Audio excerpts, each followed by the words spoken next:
দার্জিলিংয়ে ভয়াবহ দুর্ঘটনার মুখে পড়ল শিয়ালদাগামী কাঞ্চনজঙ্ঘা এক্সপ্রেস।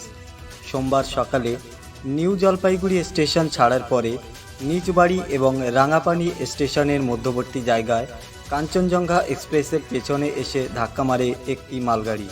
ইতিমধ্যেই শুরু হয়ে গিয়েছে উদ্ধার কাজ। কমপক্ষে 5 জনের মৃত্যু হয়েছে। মৃতের সংখ্যা আরও বাড়তে পারে। দুমড়ে মুচড়ে যাওয়া একটি বগি থেকে উদ্ধার কার্য এখনও শুরুই করা সম্ভব হয়নি। যে কামরাটি দুমড়ে গিয়েছে সেটি অসংরক্ষিত কামরা। আপাতত সেটা নিয়েই দুশ্চিন্তা রেলের। যেহেতু অসংরক্ষিত তাই প্রচুর মানুষের ভিড় ছিল তাতে। সেখান থেকেই এখনও পর্যন্ত কাউকে উদ্ধার করা সম্ভব হয়নি।